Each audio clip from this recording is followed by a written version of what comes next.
Today's video is about viruses. Okay, students. Study of virus is called as virology. ये शायद मैंने आपको first lecture में भी बोला होगा कि study of virus is called as virology. जब भी हम वायरस के बारे में कुछ पढ़े, कुछ भी anything about the structure, about the features, about the pathogenicity, that branch is called as virology. And the infection with the virus is called as viral infection. Usually word हम सुनते हैं वायरल इन्फेक्शन. वायरल इन्फेक्शन का मतलब होता है the human body is being affected by the virus.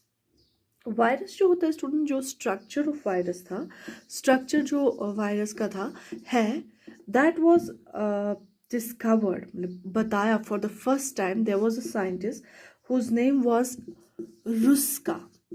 रुस्का scientist का नाम था जिसने सबसे पहले स्ट्रक्चर ऑफ वायरस को स्टडी किया, और उसी ने इलेक्ट्रॉनिक माइक्रोस्कोप के बारे में भी discover the electronic microscope.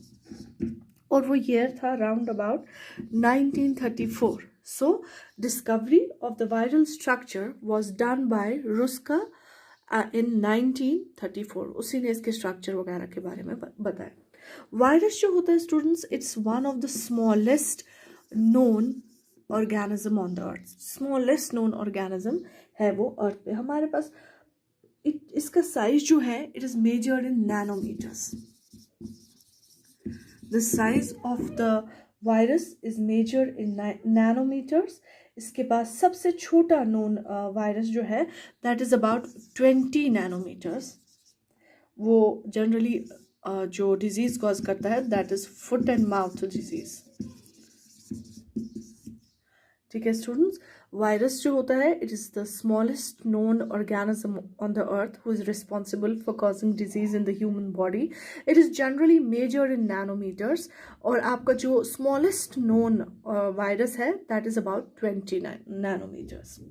Virus जो होते हैं students, they are obligate intracellular parasites. There's a word called as obligate intracellular parasites. और वो क्या करते हैं, वो रेप्लिकेशन के लिए they depend upon the host. ठीक है जी students. They have their own genetic material. Genetic material can either be RNA or DNA. दोनों नहीं होते हैं, या आरएनए होता है या डीएनए होता है. That means they are capable of performing vital life processes. सिर्फ इनको रेप्लिकेशन के लिए they are dependent upon the host cell.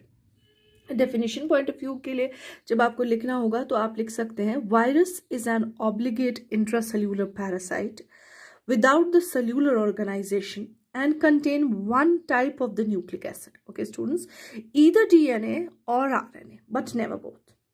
Okay, they are totally depend on the host cell for their replication. जब हम replication की बात करेंगे, वो totally host cell पे depend होते हैं अपनी replication के लिए.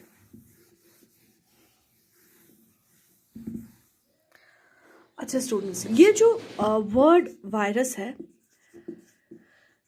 ये आया है, ये वर्ड आया है वर्ड वायरॉन से. ठीक है. वायरॉन का मतलब होता है जहर, पॉइजन. ठीक है. और वायरस इसी ओरिजिन से आया है. वायरस ग्रीक वर्ड है, और ग्रीक लोग वर्ड पॉइजन को यूज करते थे, वायरॉन, और इसीलिए this is how it gets its name, what you called as virus. Virus का जो स्ट्रक्चर होता है स्टूडेंट्स, इनका स्ट्रक्चर जो होता है, सेंट्रली लोकेटेड होता है इनका nucleus. Centrally is located nucleus, and nucleus possesses the genetic material. ठीक है जी. जेनेटिक मटेरियल, जेनेटिक मटेरियल क्या हो सकता है? Genetic material can be DNA और it can be RNA.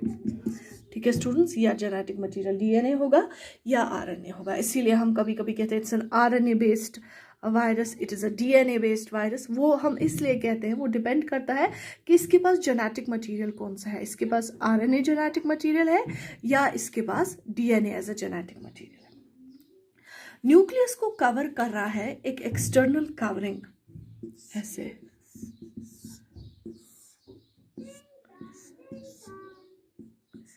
This covering is called as capsid. ये प्रोटीन की बनी होती है और इसका काम होता है आपके न्यूक्लियस को प्रोटेक्ट करना। If you want the nucleus to be protected, what is the natural चीज़ क्या है आपके वायरस के पास? आपके नेचुरल चीज़ है that is called as capsid. इस कैप्सिड के ऊपर छोटे छोटे से सब यूनिट्स हैं ऐसे। There are small subunits over the capsid, small subunits over the capsid, and these are called as capsomers. These are called as capsomers. Capsomers की importance भी यही है कि ये extra protection देता है और preserve करता है आपके genetic material को। इन के बीच में छोटी छोटी गैप्स होती है, उनके थ्रू एक छोटे छोटे प्रोजेक्शंस निकलते हैं ऐसे।